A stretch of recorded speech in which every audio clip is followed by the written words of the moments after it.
गई इंदिये सुकाळे जोगे वेदे कसाय नाणेय संजम दंसन लेसा भविया सम्मत सन्नी आहारे गुणजीवा पज्यती पाणा सन्नाय मग्गना ओय उगविय कमसो विसंतु परुवणा भणिया झाणाविय पज्जाविय जाय कुलकोडी संजू आसव्वे गहना दियेण भणिया कमेण 24 ठाणाणी.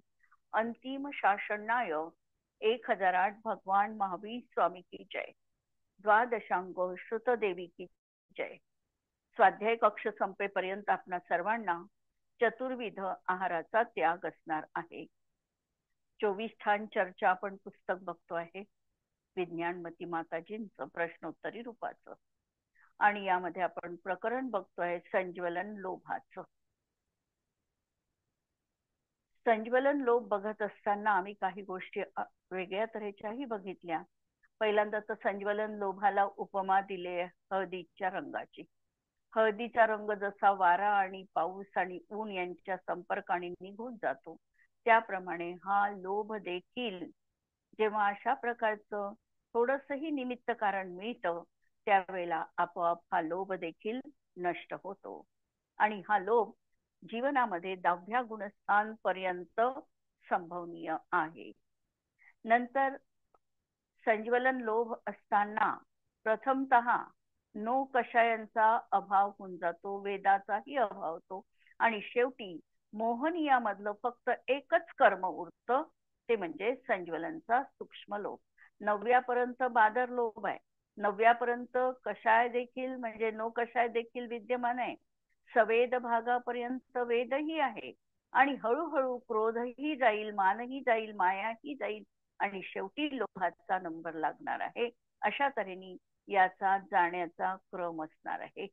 हा एकटा लोभ देखील 10व्या गुणस्थानातील 6 कर्म प्रकृतींना बांधायला समर्थ आहे.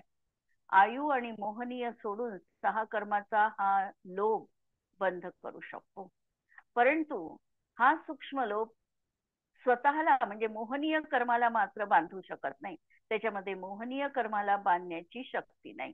म्हणून मोहनीय कर्माची बंध विच्छुत्ती 9व्यामध्ये, 10व्यामध्ये उदय विच्छुत्ती आणि 11व्यामध्ये सत्व विच्छुत्ती असा या मोहनीयाच्या बाबतीत क्रम लावायचा.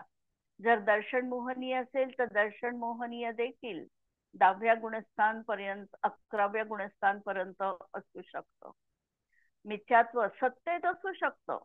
उदयात मिथ्यात्व फक्त पहिल्याच गुणस्थानात आहे आणि मिथ्यात्वाची बंध विच्छुत्ती देखील पहिल्याच गुणस्थानात आहे. म्हणजे उदयही मिथ्यात्वाचा पहिल्या गुणस्थानात आहे आणि त्याची बंध विच्छुत्ती पण पहिल्याच गुणस्थानात आहे.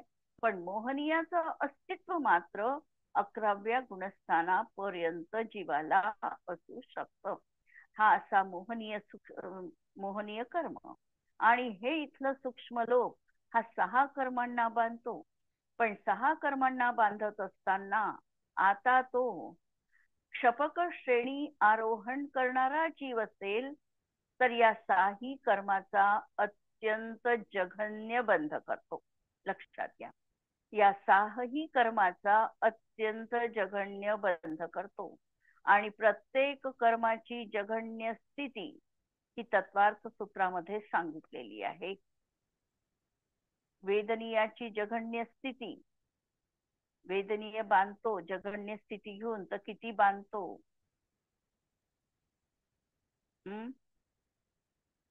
वेदनीयाची उत्कृष्ट स्थिती किती आहे? उत्तर अपेक्षित आहे. वेदनीयाची उत्कृष्ट स्थिती 30 कोडाकोडी सागर आहे. ही आहे असाता वेदनीयाची स्थिती. असाता वेदनीयाची उत्कृष्ट स्थिती 30 कोडाकोडी आहे. माझा प्रश्न या ठिकाणी थोडा राहणार आहे की साता वेदनीयाची स्थिती उत्कृष्ट किती आहे?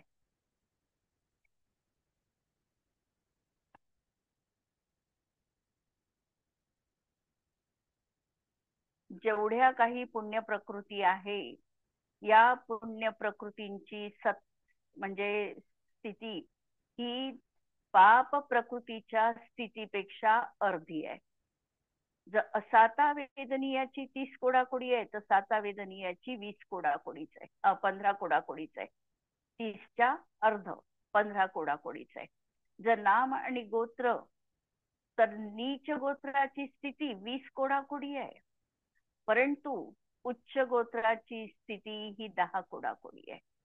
नाम कर्मामध्ये ज्या काही पुण्य प्रकृती आहे, या पुण्य प्रकृतींची स्थिती ही 10 कोडाकोडी आहे. पाप प्रकृतींची स्थिती ही 20 कोडाकोडी उत्कृष्ट आहे.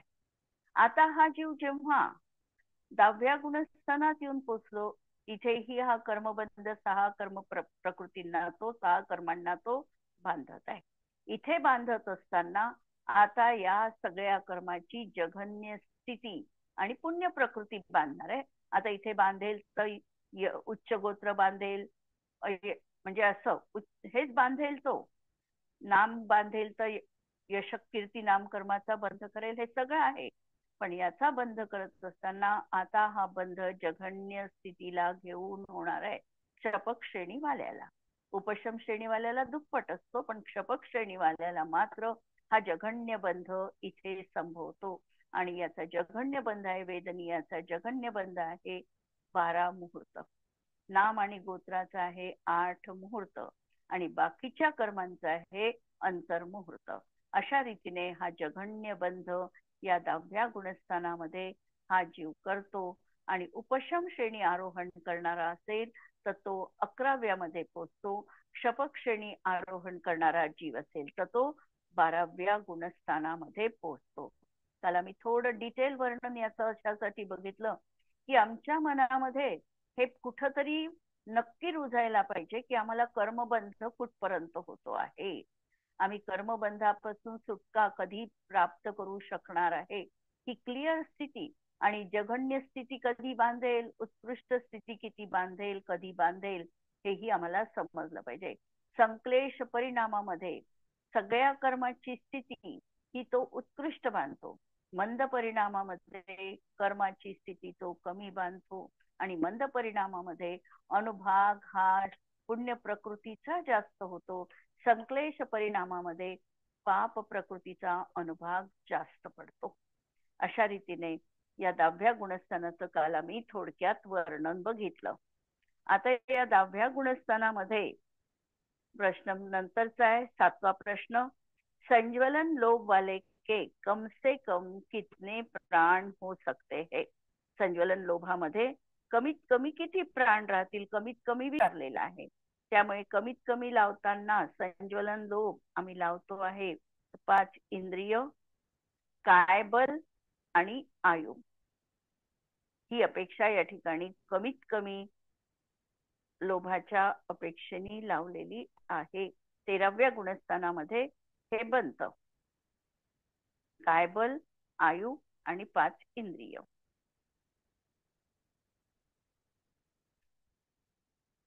पण तिथे लोभ नाही आहे.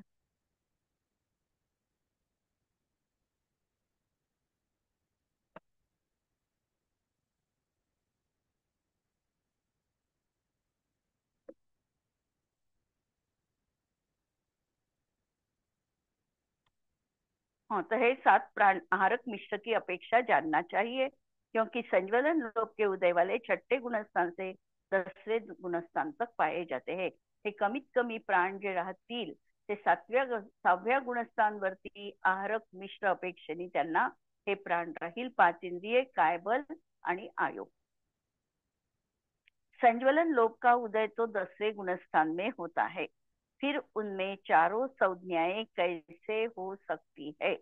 संज्वलन लोभाचा उदय प्रश्नकर्त्याचा प्रश्न आहे की तो तर 10व्या गुणस्थानात आहे बा, मग त्यांना 4ही संज्ञा कशा असू शकतात. उत्तर देतात संज्वलन लोभ का उदय 10वें गुणस्थान में ही नहीं होता, अपितु 10वें गुणस्थान तक होता है. म्हणजे तो उदय 6व्यापासून 10व्यापर्यंत आहे. आणि पहिले से पंचम गुणस्थान तक संज्वलन कषाय के साथ अनंतानुबंधी आदि का भी उदय पाया जाता है. जसं आम्ही जर पहिल्या गुणस्थानात पाहिलं तर पहिल्या गुणस्थानात संज्वलन कषायासोबत अनंतानुबंधीचा पण उदय आहे. चौथ्या गुणस्थानात पाहिलं तर अनंतानुबंधी गेली तरी अप्रत्याख्यानाचा उदय संज्वलन सोबत आहे. नंतर प्रत्याख्यानावर्णाचा पण उदय संज्वलन सोबत आहे. आणि म्हणून अशा प्रकारे हा तिथे न बघता याला गौण करून 6व्या गुणस्थानापासून 9व्या गुणस्थानापर्यंत संज्वलन, क्रोध, मान, माया और लोभ चारों का उदय हो सकता है. मुनींचं गुणस्थान 6वं आणि 7वं असतं. आणि या 6व्या 7व्या गुणस्थानात त्यांचं वारंवार गमनागमन सुरूच असतं. आता हे जे मुनी आहे यांना काही एकसारखा क्रोधाचा उदय राहील असं नाहीये. कधी क्रोधाचा उदय राहील, कधी मानाचा उदय राहील. कारण 6व्या आणि 7व्या गुणस्थानाचा काळ भरपूर मोठा आहे. त्यांनी जर 8व्या वर्षी दीक्षा घेतली असेल तर त्यांच्या आयुष्याच्या अंतीपर्यंत त्यांचं असं 6वं आणि 7वं गुणस्थान महाव्रत संपन्नते असू शकतात. आणि 6व्या आणि 7व्या गुणस्थानात त्यांचं गमनागमन सुरू असतं.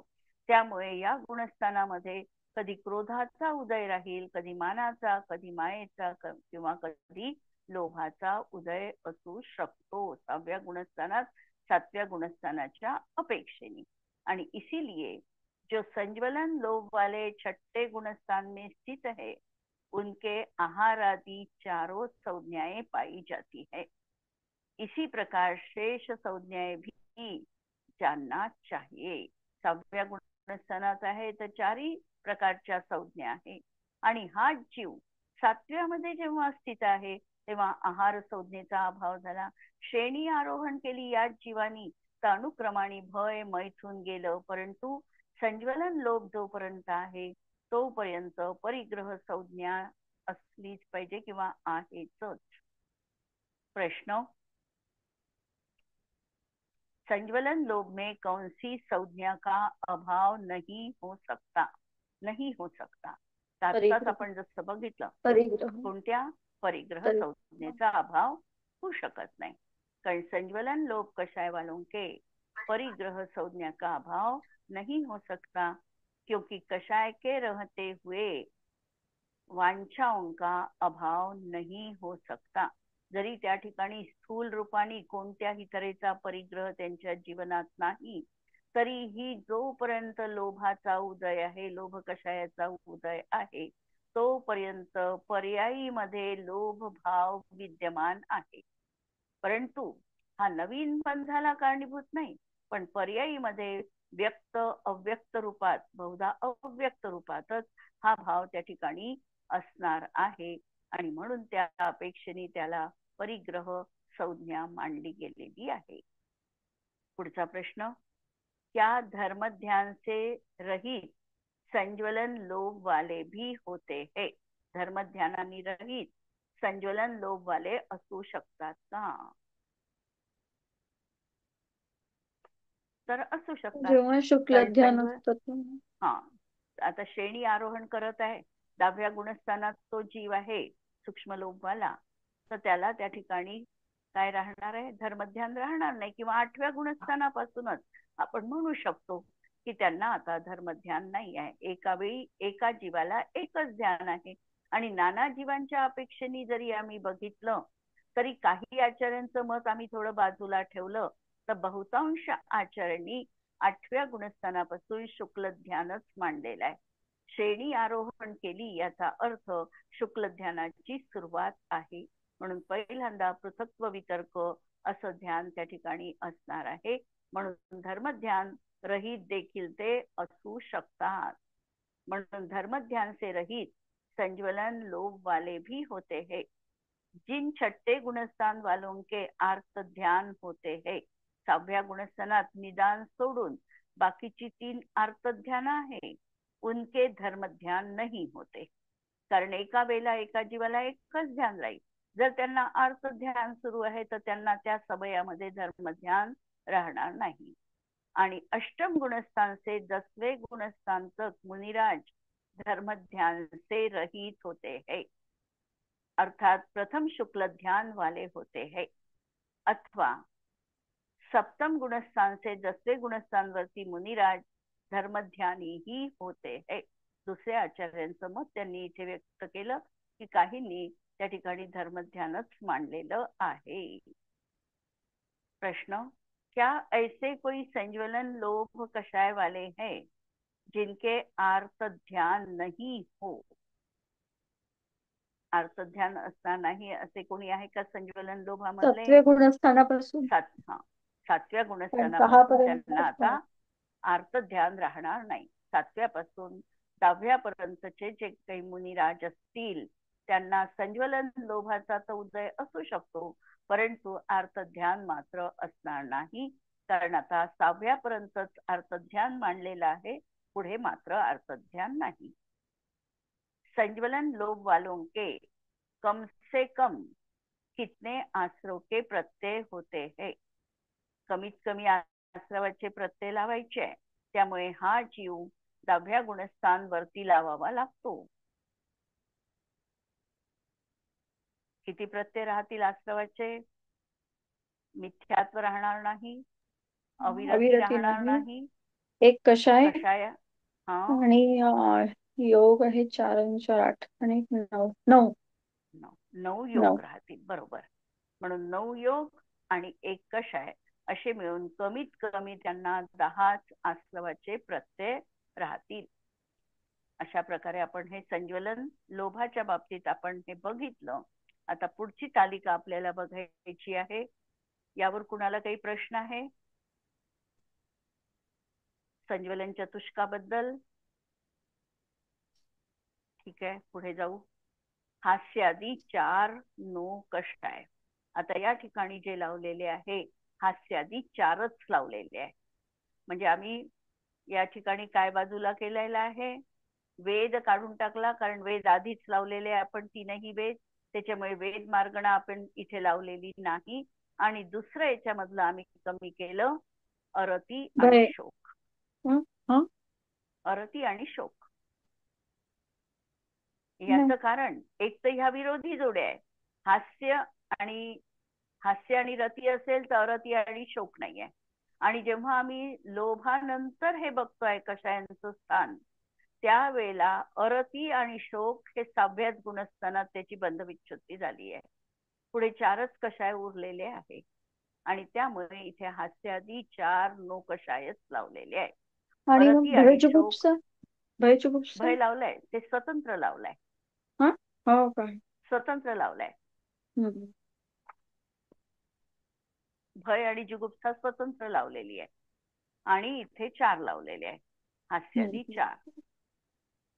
हास्य, रती, अरती आणि शोक असं हे लावलेले आहे.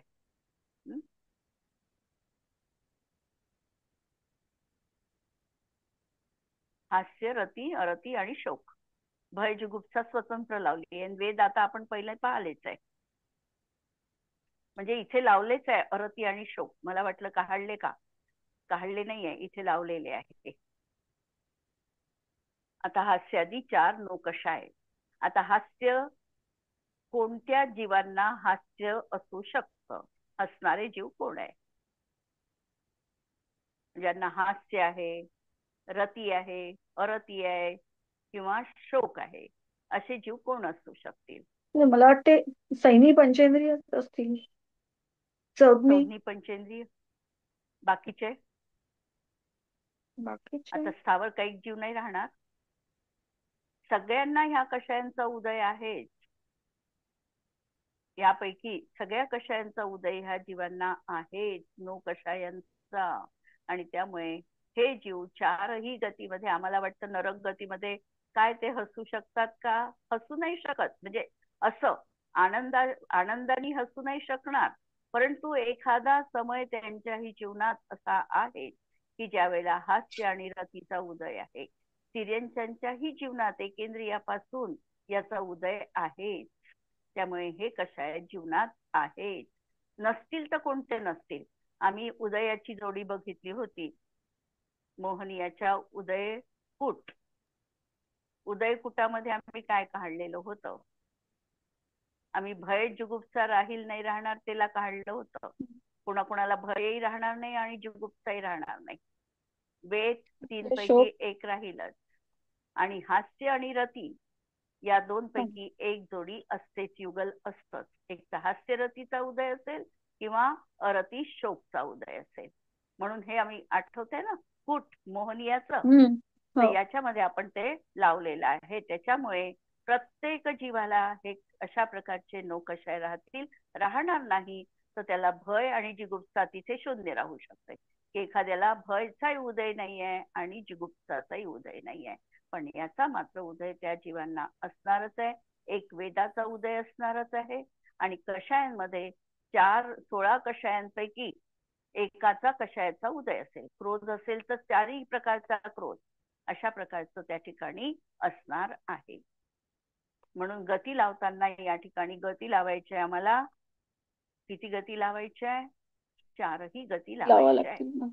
हा. आणि गुणस्थान चारही लावताना गती. किती लावणार? हा, 4ही गती गुणस्थान लावताना किती पाहू आम्ही? एकूण गुणस्थान पहिल्या गुणस्थानापासून हे हास्यादी 6 कुठे जातात? 8व्या गुणस्थानात याची बंध विच्छुत्ती आहे. तोपर्यंत हे आहे. म्हणून गती 4ही लावायच्या. इंद्रिय 5. 5ही इंद्रिय. म्हणजे या गोष्टीवरून आम्ही आता हास्यादी 4 नोकशाय लावत असताना एक गोष्ट आमच्या लक्षात आली. कोणती? की साधी मुंगी मुंगळा कोणतेही जीव असेल तर त्यांना निरंतर अरती आणि शोकाचा उदय आहे असं नाही आहे. त्यांनाही कधी किंचित काळापर्यंत रती आणि हास्याचा पण उदय संभवू शकतो. हे आमच्या या ठिकाणी या चार्ट वरून लक्षात येतं. इंद्रिय 5 राहील. काय? षटकार. 5 स्थावर काय आणि षट काय. योग आता सगळेच लागतील 15. सगळे राहतील. 15 पण योग राहतील. नंतर वेद 3ही वेद. 3ही वेद राहतील. कषाय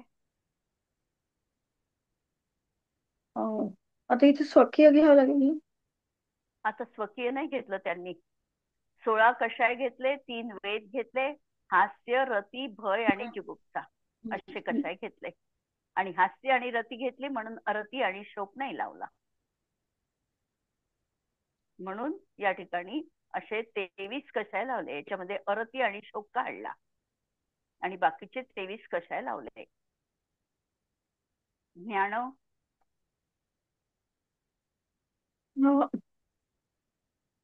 केवळ ज्ञान नाही फक्त. हा, केवळ ज्ञान नाही, बाकी 7 ज्ञान राहतील. संयम संयम तर हे असतीलच ना. असंयमी असेल. असंयम आहे, संयम आहे, देश देश संयम संयम आहे, आहे, सामायिक आहे, फक्त छेदोपस्थापना आहे, सूक्ष्म परिहार. आणि सूक्ष्म संप्रदाय आणि हा, सूक्ष्म संप्रदाय यथाख्यात आणि यथाख्यात संयम नाही राहणार. नसतील. हा, त्यांचे 2 नाही गुणस्थान राहणार. पुढे गेले. पुढे गेले म्हणून 5 संयम राहतील. दर्शन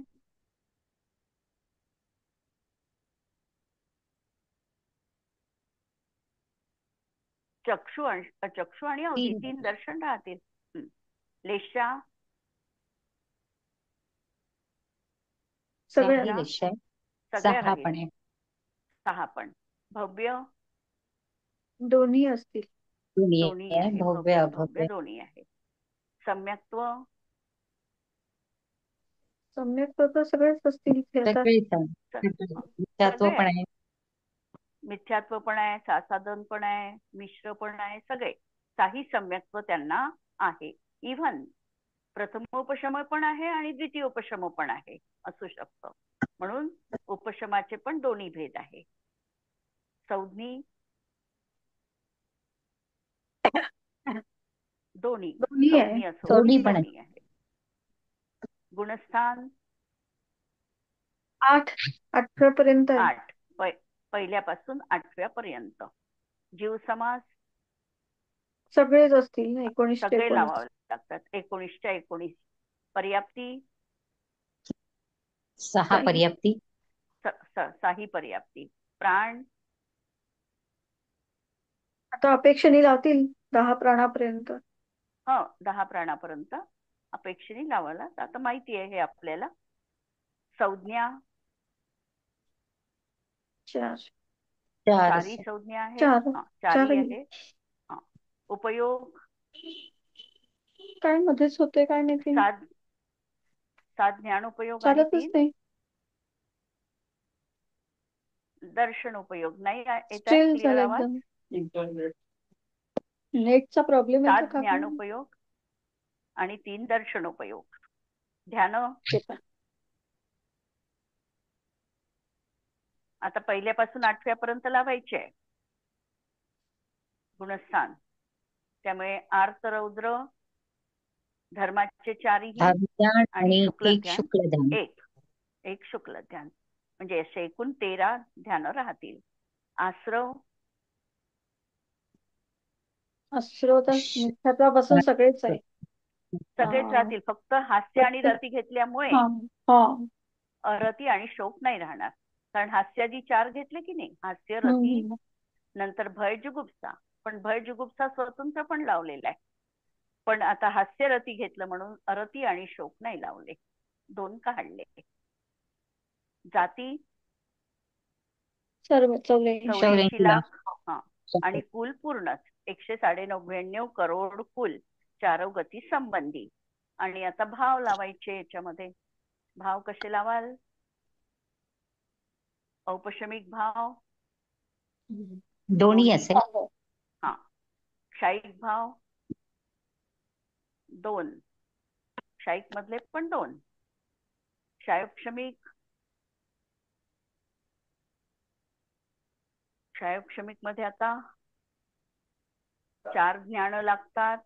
3 अज्ञान पण लागतात. कुज्ञान पण लागतात. 3 दर्शन पण लागतात. 5 लब्धी पण लागते. सम्यक्त्व पण लागते. देश संयम पण लागतो आणि सकल संयम. म्हणजे क्षायोपशमिकचे 18च्या 18 भेद इथे घटित होतात. पूर्णच्या पूर्ण. औदैक मध्ये पण गती आल्या सगळ्या की जनरली सगळे येतात. गती आल्यात ना लागतील सगळे. सगळे 21च्या 21 गती सगळे आल्या की भाव औदैक बहुतेक सगळे लावायचे. गती 4ही आहे. 4ही कशा आहे? 3 वेद, मिथ्यात्व आहे, अज्ञान आहे, असंयम आहे, असिद्धत्व आहे आणि साही लेष्ट आहे. आणि पारिणामिक भाव परत 3ही. अशा तऱ्हेचे भाव या ठिकाणी लागतील. प्रश्न पाहू पुढे. हास्य नो कषाय किसे कहते है. पहिल्यांदा तर नो कषाय म्हणजे जो कषायांप्रमाणे कार्य करत नाही पण कषायांच्या सोबत जो कार्य करतो त्याला नो कषाय म्हटल्या जातं.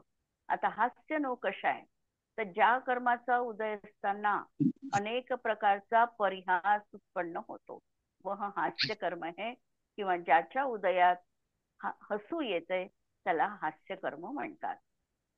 हास्य नो कषाय वाले के लक्षण क्या है? लक्षण पहाता. हास्य नो कषाय का उदय होने पर यह जीव प्रसन्नता के अवसर पर साकूत क्रोध में तथा कहीं पर अपमान होने के बाद अकेले ही या अन्य लोगों के सामने भी प्रगट कारण के बिना ही अथवा बिन कारण के ही हंसता है अथवा अपने आप कुछ बडबडाता जाता है.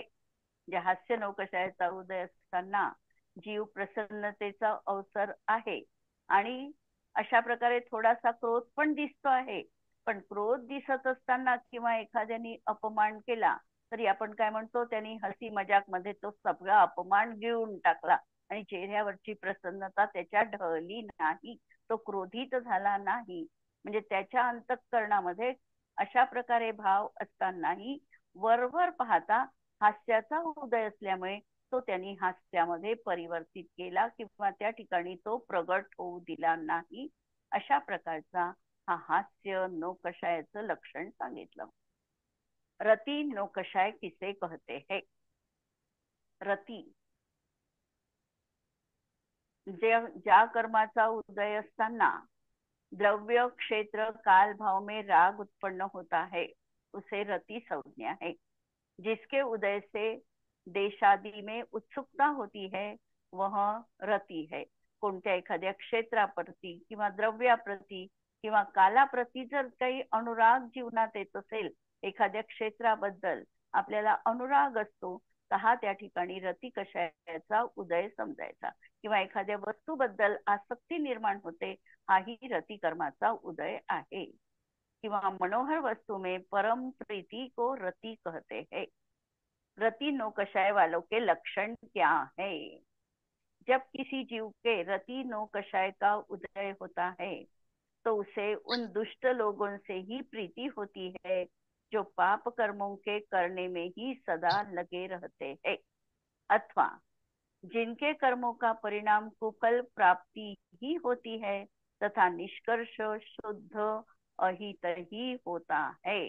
एखाद्या वस्तूबद्दल अतोनात आसक्ती असेल, अतिशय रती त्या वस्तूबद्दल असेल, तर त्या वस्तूला धारण करणारे जर एखादे वाईट मार्गी असतील किंवा ती आम्हाला न आवडणाऱ्या व्यक्तींजवळ जरी असेल, तरीही आम्ही त्याच्याशी सलगी साधून त्या वस्तूला मिळविण्याचा प्रयत्न करतो। वर पांगी आम्ही त्याच्याशी मित्रता दाखवतो आणि ती वस्तू अशा प्रकारे प्राप्त करून घेण्याचा प्रयत्न करतो। हा सगळा बाह्यतः असणारा त्याचा रतीवाल्याचा प्रपंच आहे। रति नौकशाय किसे कहते हैं? जिसके उदय से आत्मा की देश आदि में उत्सुकता उत्पन्न नहीं होती, वह अरती कषाय है। जसा अरती नाम कर्माचा उदय नरक गतीतील जीवांना बहुतांश वेळा असतो, बहुतांश वेळा, म्हणून ते त्या नारकी क्षेत्रांमध्ये यत्किंचित देखील रत होत नाही, म्हणून त्यांची जशी नारत संज्ञा आहे, त्यांना नारत असं म्हटलं जातं। त्याप्रमाणे एखाद्या क्षेत्राबद्दल जर त्या ठिकाणी विनाकारण आकस मनात असेल किंवा आम्हाला द्वेष बुद्धी असेल, तर आमचा त्या ठिकाणी त्या क्षेत्राविषयीचा अरती भाव आहे हे लक्षात येतं। किंवा नाती पुत्र स्त्री आदि में रमण करने को रति कहते हैं और इसके प्रतिपक्षभूत अरती कही जाती है। आणि जेव्हा एखाद्या व्यक्तीबद्दल प्रेम अंतरंगात आहे, मग आम्ही काय म्हणतो, आमच्याजवळ राग भाव आहे पण द्वेष नाहीये, पण असं संभवनीय नाही आहे। आम्हाला पहिल्यांदा हे बघावं लागतं, जिथे राग कषायाचा उदय आहे किंवा रतीचा उदय आहे, तिथे अरतीचा उदय आहे, त्या समयात नसेल, पण त्याच्याजवळ सत्तेमध्ये अरती नामकर्म विद्यमान आहे आणि अरतीचा त्यावेळेला बाकीच्यांबद्दल अरती आणि एकाबद्दल रती अशा प्रकारचा भाव आहे। एका वेळी एकाचाच उदय राहील, पण एकाबद्दल रती आहे याचा अर्थ बाकीच्यांप्रती तो त्यावेळेला अरती भावानी युक्त आहे असं म्हणावं लागतं। म्हणून पुत्र स्त्री आदि में रमण करने का नाम रति है और उसकी प्रतिपक्ष भूत अरति कही जाती है। आणि अरति नौकशाय वाले का लक्षण, अरति नौकशाय के फल में जीव ज्ञानार्जन के साधन, व्रत पालन का शुभ अवसर, तप तपने की सुविधाएं, ज्ञाना भाव मार्जन की सामग्री, लौकिक पारलौकिक संपत्ति तथा अन्य सुखों के कारणों की प्राप्ति हो जाने पर भी अपने आप को उनमें नहीं लगा सकता है। सगळ्या अनुकूलता जीवनात प्राप्त झालेल्या आहे आणि तरी देखील अंतरंगामध्ये धर्माची रती नाही, अरुची आहे, तर ह्या सगळ्या साधन सामग्रीकडे तो बघत पण नाही। आणि जर रती असेल तर तो या साधनांचा स्वतःसाठी आत्मकल्याणासाठी उपयोग करून घेऊ शकतो, आणि जर अरती भाव असेल तर सगळं असताना देखील तो त्यापासून दूर पळतो। म्हणून या ठिकाणी सांगितलं की जीवाजवळ ज्ञानार्जनाचं साधन आहे, व्रत पालनासाठी शुभ अवसर आहे, तपण्याची सुविधा पण आहे किंवा ज्ञानभाव मार्जनाची सामग्री पण त्याच्याजवळ विद्यमान आहे, आणि लौकिक आणि पारलौकिक संपत्ती पण आहे। म्हणजे तो अनेक तऱ्हेची, म्हणजे ज्याच्याजवळ कधी कधी पारलौकिक म्हणजे आध्यात्मिक संपत्ती असत नाही, पण अशी याच्याजवळ थोडीफार आध्यात्मिक संपदा असतानाही तो त्या ठिकाणी रत होत नाही. अन्य सुखों के कारणों की प्राप्ति हो जाने पर भी अपने आप को उसमें नहीं लगाता है. बाकीचं उद्याला पाहू.